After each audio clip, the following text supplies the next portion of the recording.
Welcome back, everyone. This is Chase, and joining me again for another History of Gear series is Bruce Johnson. Thanks for joining me again, Bruce. Good to see you. Well, you are sure welcome. I put together a kind of different presentation today. Well, I'm excited about it. We've largely focused on brands. Last time we met, we kind of branched off and started talking about the evolution of products. And I'm really excited about the topic today because it's more. Well, I'll let you introduce what the topic is for today.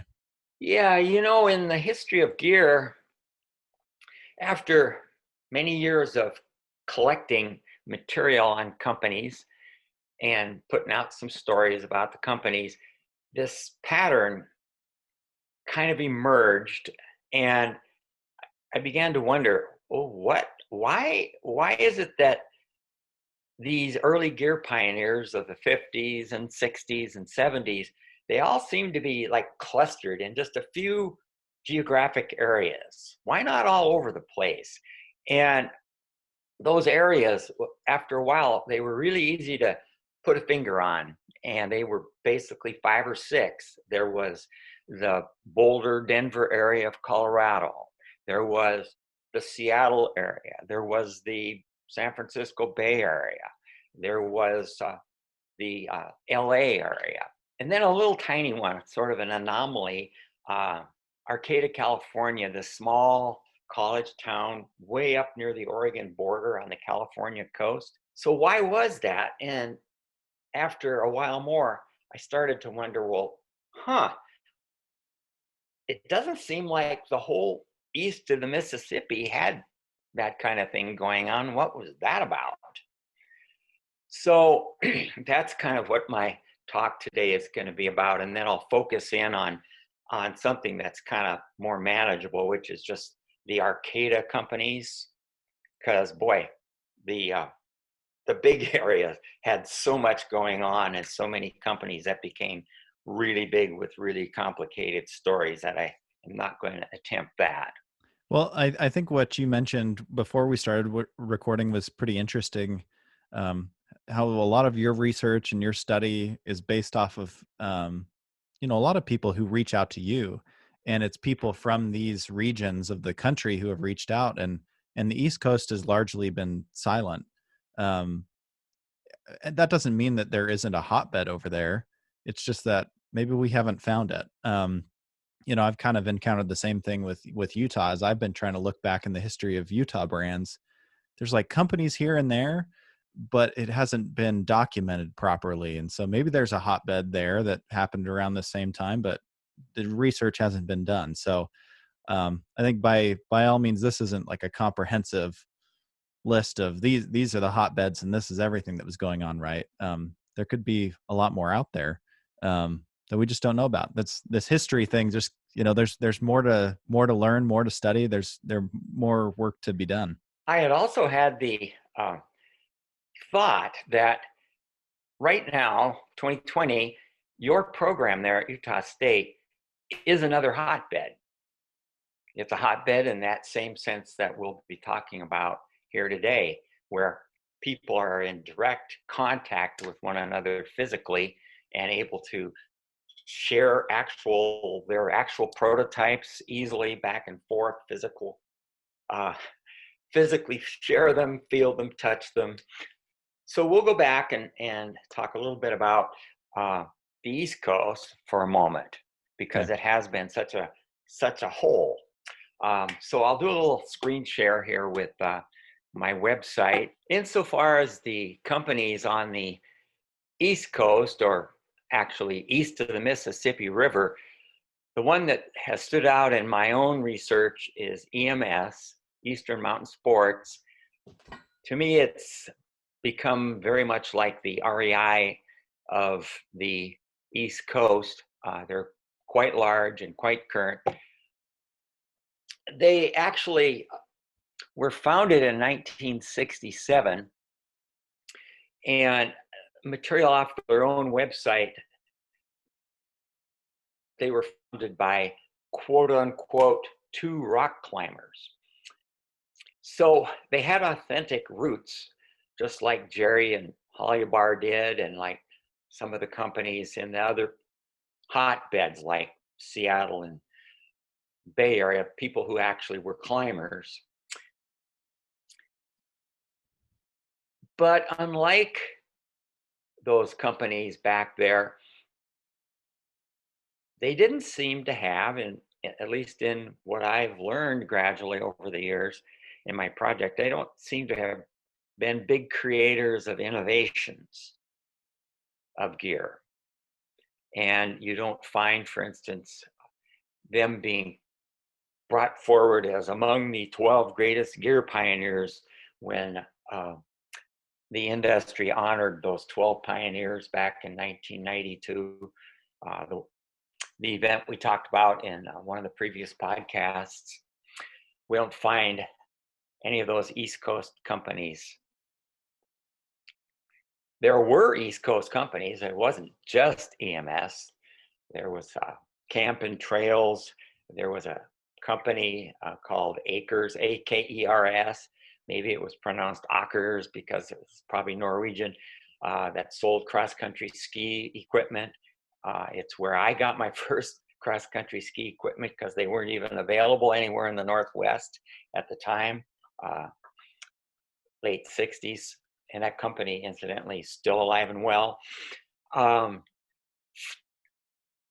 But apparently the pioneers, this is one thing I've noticed, the potential pioneers of the East Coast, they were attracted to the mountains of the West. And I can give you some examples. Jack Stevenson of Warm Light was born in New Jersey. And he grew up there and went to school there and went to college there as an engineer. And then moved out to Southern California. Ditto for Bob Swanson, the co-founder of Sierra Designs. He was a native of Pennsylvania, but wound up in the Bay Area and got together with a co-worker from Trailwise and formed Sierra Designs. And there are other examples of that. I have one more, I guess, to mention.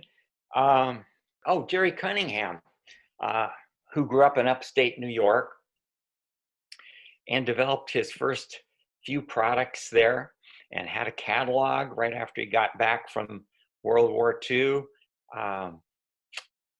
But then swiftly realized his dream to live in the mountains, and he moved out to Colorado. So perhaps that's part of why East Coast companies didn't figure in so much. So I'm going to switch over to a discussion of Arcata, California companies. As I said, because it's such a small scene there compared to the Bay Area, and one that I can, it's more manageable to try to talk about a little bit. Moonstone Mountaineering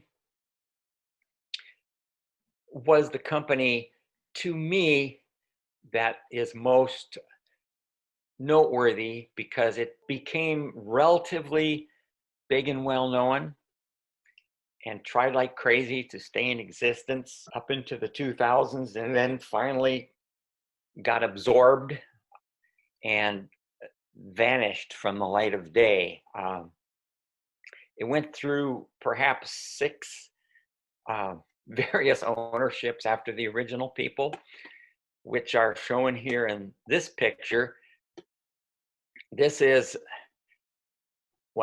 Fred Williams, and this is his partner. At the time, they lived in a little trailer on Moonstone Beach, right near Arcata, and that was their workshop. And that's their dog. This is a Gore-Tex shelled with a down collar, very, very beautifully made and conceptualized bag. Back in about 1976, 77. So this company began to create some really good products. Can you give an idea of what this little town was? Because like you said, it isn't one of the major hubs that you traditionally think of when, in this conversation of the hubs of outdoor gear: Boulder, Denver, Seattle, LA. This is a really small college town. Can you give an idea of Well, kind of what yeah. that area is like? Well, part of it is I think that it's a college town, and it Hmm. has that kind of energy. Young people, seekers of knowledge, and has a reputation for being a liberal college, which also seems to be part of that kind of spark. When I say hotbed, I really visualize these various hotspots as it's like lightning struck Arcata, or it struck Seattle, and some pioneering force, perhaps a definite person, started a company, and then there were like little brush fires around the area, and other little companies, other little people sprung up and began to create gear. Um, Seems like you can trace back a lot of that initial strike to a lot of these regions, right? To a person or a company, right? And certainly Boulder, Denver, Jerry, right? And the Holy mhm. Bars. That's lightning striking twice, right? Um, for Seattle, it's probably REI, right? Starting in the 30s, I would Yeah, think. some Or could say that the strongest case I think would be for REI, although they didn't make their own gear for right. decades. Yeah. Yeah, They that's were true. importers. But yeah, certainly REI, and a whole lot spawned out of that. And Eddie Bauer, of course, was there, and were perhaps innovators. They certainly had the claim to the first down jacket, the Skyliner jacket, back in the late 30s. And we're creating down sleeping bags and so forth, right up there, um, in the same time frame as Alice Bar, although perhaps not as innovative. So you had that idea of, once the lightning hits, there tend to be little brush fires Hmm. coming up nearby. So that's what happened in Little Arcata, and it's difficult to say who was the first, but this paddling company named Kokatat was certainly one of the very first there in Arcata, 1971, and they're still there, and they're still big, and they have over 300 employees, and they market to a group of paddlers. I'm not a paddler, but they're still there. And in that tiny community at the time, everybody really kind of knew everybody. So there was a company or group called the Arcata Transit Authority.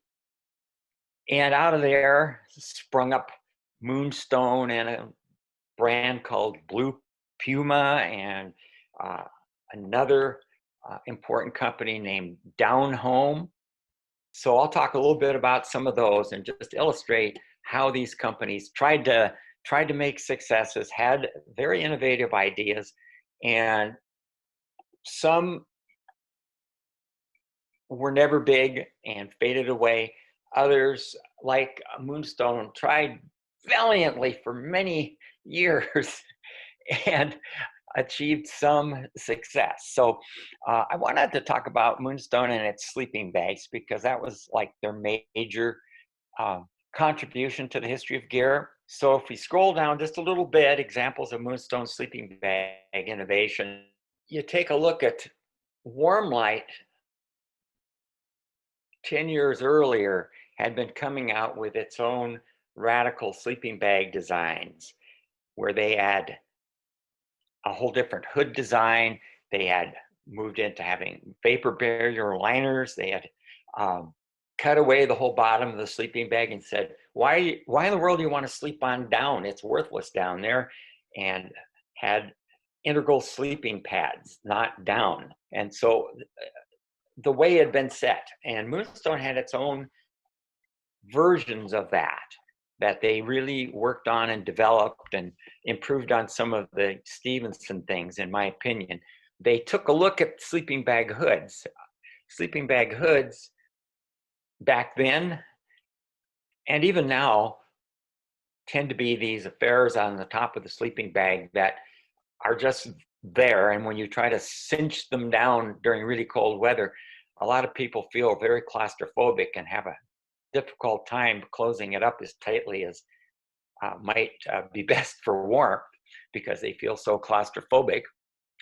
And of course, side sleepers, the hood design is like you're breathing into your hood, into your interior of your bag, and making it hoard moisture, which you don't want in really cold conditions. So Moonstone kind of rethought that and came up with the idea of, oh, hoods you could actually just take off. You could actually just wear them and roll around with them at night. I had one of these bags, the Modulus, the blue one here, that had a down top and zippers on the side, and your pad was on the bottom, and you'd sleep on it and you couldn't roll off it in the middle of the night. So you had these two big innovations, the hood that was separate and the integral pad. Got a little story to tell here. Behind me today, you have this thing, which is a sleeping bag by Moonstone. It's a little hard to pull it close enough to see well, but little story on this thing. This is the top off of a Modulus sleeping bag. That's what they named this. I was contacted by a woman who saw my website on Moonstone. This was maybe 8 years ago. And she said, what kind of a bag is this thing? What is this? What is this? When I zip it together, it would only fit a large cigar. It's way too skinny. What is this? Is this a child's bag? What am I supposed to do with this thing? I want to sell it. And I was able to point out to her that actually it was just the top of a Modulus and the bottom was missing. And she therefore had something that really was missing a key part. So she really couldn't sell it as a sleeping bag. So she basically gave it to me. And it's a very high quality piece, beautiful silky down materials, completely down-proof fabric, high quality fabric, great baffling, wonderful down, probably at least 700 fill. I have some thoughts I could make it into a quilt, and I might do that. In that small community, there was a point when a number of these small startup companies were actually in the same building, and they could just walk back and forth to each other's places and look at the products and hang out over the coffee machine and talk about stuff, which I believe was how hotspots worked back in the early days before the internet and before long distance phone lines and social media. That's how the hotbeds really shared and really got their ideas from. Well, that's a really interesting point that you brought up before we started recording. But I mean, the reason that these hotbeds started where they were was really, yeah, you couldn't really communicate with people across the country. You everything was so regional at that time. So yeah, you had REI pop up on one side of the country and EMS pop up on the other, serving those two sides of the country. And each region kind of had someone, Warm Light that was doing sleeping bags in Colorado, and then people doing that in California. And it was really, like you said, we're just limited on the ability to communicate and reach people outside of just our own little regions. Yeah, yeah. A really fun story from that time in the LA area. There are several such stories, but one that really sticks in my mind today. Jack Stevenson was a well-known guy because he was so creative and had tents and sleeping bags like none other. Probably the very first true hip carry pack, the so-called Jack Pack. So one day, Dick Kelty comes wandering over from however many miles away, not many, and said, "Oh, hey, I want to see that pack of yours." And he hoists on one of Stevenson's hip carry packs, and they load it up with some weight. And Dick Kelty takes off and walks the neighborhood for a while, comes back, says, wow, your pack is like way more comfortable than my pack. That kind of thing, you see, is hard to duplicate in today's world. In your own case there at Utah State, I've noticed that you've got companies chomping at the bit really to come and talk to your students. And that's that same kind of process that I think really helps generate great gear.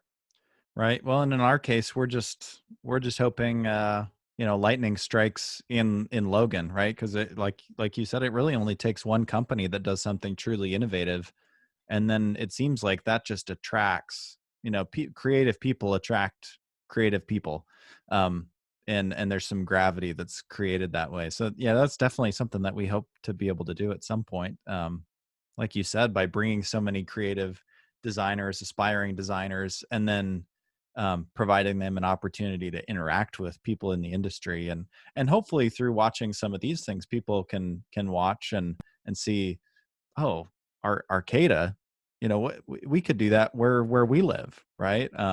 And I've got a great idea. I could start something here. Like Arcata is a lot smaller than where I live, or whatever it is. Like there, especially now where people can reach customers, outside of just their direct town or city or region, like through the internet. There's no reason you can't start something and create a hotbed, in outside of these traditional areas. Yeah, yeah. I think nowadays you can combine the best of the old with the abilities, the communication all over the world that is available now so easily through the internet and other platforms like that. So could be a wonderful period coming up. And that would be an interesting future episode. It's not necessarily history, but it'd be interesting to kind of look at the current state of the industry and see, well, what are the next hotbeds? Where is the innovation happening and around the country, um, and it is, I think, more dispersed than it has been in the past. Like there's starting to be more of that spread across, because you certainly have like Bozeman that's really taken off, and Jackson Hole is becoming its own region. I mean, there's pockets all over the country now that are really gaining momentum outside of these traditional regions that we think about. Um, I have noticed that, Chase. I really have. I'd put a pin on basically the whole ultralight movement. mhm. Lots and lots of little companies, these like old-fashioned companies coming up out of somebody's garage. Um, Love to see that. And then you've got companies that are better established. Some of them, like the ones you've mentioned, coming to visit you there at Utah State. So it's wonderful stuff. I'm really glad to hear it. Let's switch to our last screen, which would be Down Home. Down Home was there in Arcata, started a year or two later than Moonstone. Um, the the main guy there at Down Home, it was just a couple really, a man and a wife. Uh, he'd actually been like the head designer at Blue Puma there. So again, that energy just sharing right there in that little town, probably even in the same building where they all rented space. Well, this fellow took sleeping bag design even further, even more deeply innovative, deeply controversial, I suppose, in some circles. So this is my son wearing Chuck Kennedy, that's his name, Chuck Kennedy's version of the detachable hood. This hood design of his was way more advanced than Moonstone's version. Uh, it had so many different down compartments, uh, carefully designed. It's Gore-Tex. It's uh, designed to have equal loft of the sleeping bag itself. That's why it looks so large, because it has the same kind of loft. So if you had a winter bag, it might have 8 inches of loft in the hood.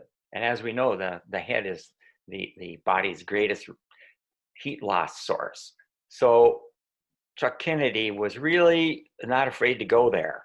Where did the founders of both Moonstone and Down Home, where did they gain their technical skill to design? Well, unlike with a lot of the other companies where like Jack Stevenson or Jerry Cunningham, I've had actual physical interviews, uh, and I found, oh, their mothers taught them how to sew. I don't know that about these founders of Moonstone. The woman named Nikki, who you saw there at the sewing machine in the little house trailer, I don't know, but clearly they got really good at what they were doing. I've had a little bit of contact with the founder of Moonstone, but that's an unexplored area. So the Down Home company was really majorly rethinking sleeping bags.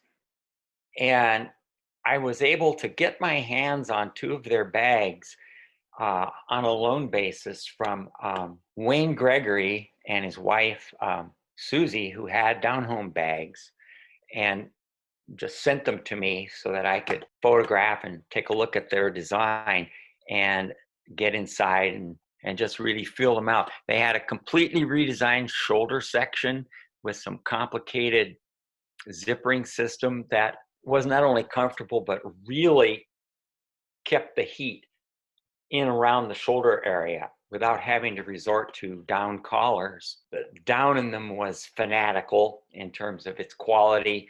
I've heard stories that Chuck Kennedy would get a big bag of down from the supplier, put it out on a big clean floor and pick through and get rid of all the feather shafts before he'd put it in the bags. They had a double zipper system instead of the standard draft flap. Lots of ideas built into these wonderful bags. But the company never became big. It was always just Chuck Kennedy and his wife. And after a while in the early 80s, they moved themselves up to a little tiny rural place in near the Oregon coast and still made bags for many more years and finally kind of faded out. Apparently just decided to stop doing sleeping bags in the time frame of about 1993. So they're an example of a great innovative company that had a certain impact, but it never grew large. And that's really to be counterpoised against Moonstone Mountaineering, which got noticed by Hap Klopp, which who is some would say like the main guy behind North Face, in control of North Face. His group snapped up Moonstone, and that didn't work so well. And then it got snapped up by a mostly clothing company, Esprit, which had some other big names behind it, Doug Tompkins and his wife. Some may know that name. Tompkins was also involved in the early days of North Face. And then it went on, and then it went on, Moonstone's ownership, and a company that had Jerry for a while, Amorex, also had Moonstone. And then after that, it was Pacific Trail, which was a company from the old days, 1945 founding, I believe. And that's how I finally found this top I'm wearing. Kind of like one of the last products ever of Moonstone. I found it in a mall, quite unexpectedly. A mall just selling a variety of brands of outdoor clothing, closeouts. It had Pacific Trail stuff, and it had a little bit of Moonstone. I snapped up this thing. It was the last dying breath of Moonstone, because Well, after that, Columbia Sportswear yeah. bought it up and has never used the brand. It's interesting for anybody thinking of getting into the biz, all these different ways it can turn out and why. No, I think that's great. What do you think I guess the key lessons from this region would be? I think you shared a few of them, but I guess what would be the key takeaways you think from these brands? I really like that we talk about the small brands. I mean, I think, it's definitely easier to talk about the ones that are still around. There's a little more information out there. Not as much digging that has to be done. But it just seems like there's some great lessons to be learned from these companies and from these regions. And just knowing that a small college town in California became a hotbed. What thoughts do you have on that? My thought is that the fire, the passion to create, was a lot easier in many ways back then. A dreamer like Chuck Kennedy, for instance, um, could just go his own way and go as far as he wanted to go without having to uh, deal with an incredible big bureaucracy at a major company. Same thing with Jack Stevenson. Same thing with Jerry Cunningham. Same thing with Roy and Alice Hollybar. And many of those companies, when they got uh, absorbed or sold to big corporations, went under because the big um, corporate environment uh, had some definite negatives about it. And you saw it in some of these companies we've talked about. Escape was kind of a theme of some of these companies. You actually mentioned in your on your website, very similar to Rivendell, where it's escaping to the Tetons, escaping to the Misty Mountains, right? And creating your kind of your own world, your own environment, and making gear, kind of escaping corporate America a little bit. I don't know if that was so intentional with these companies, but it seemed like that's a theme with a lot of these brands is escape. The dream of Jerry Cunningham that got him kicked out of college, more or less, uh, he always had this dream he was going to live in the mountains and make gear, and that's how he was going to like make his living.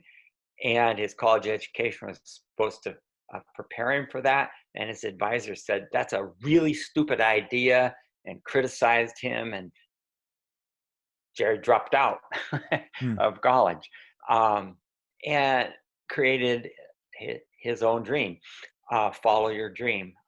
So I think that a number of these early pioneers did that in their various ways, and with varying degrees of success. So there's many lessons to be learned. Hollybar um, was perhaps more savvy than many, especially once it got under the ownership of Jim Cack, who was a skilled business person and a skilled motivator of staff, of a larger staff. So many lessons to be learned. And since my focus is on the early days and the pioneers, I have not tried to understand and research what goes on in the big companies of the modern era when it comes to innovations and how that all gets dealt with. But there's stories there for somebody. Right. No, absolutely. I was going to mention we've got some catalogs from Moonstone in our archive as well. If people want to check those out, we have a couple down home catalogs as well. So great resource. I'm glad that we've at least preserved some of that history and have some of that paper that will exist for a long time. In addition to the stories that you have documented and the overall history here on the website. Yeah, thanks. I'm glad you have a couple down home catalogs. It's great to have it. So, whenever it's safe for people to travel again and access the collection in person, it's there to do that. But at least you can see the covers. Those have been scanned. Well, Bruce, it's been fun to learn about some of these smaller brands and about this region. This wasn't on my radar at all. But it's interesting to dig in and understand this region and what they were able to build there. So again, appreciate you taking so much time and all the research that you put into this. And it's interesting to hear from your perspective. There's more digging into these brands that could be done. So there's still more stories there potentially, maybe an Yeah. opportunity. So, well, again, thanks for taking time, Bruce.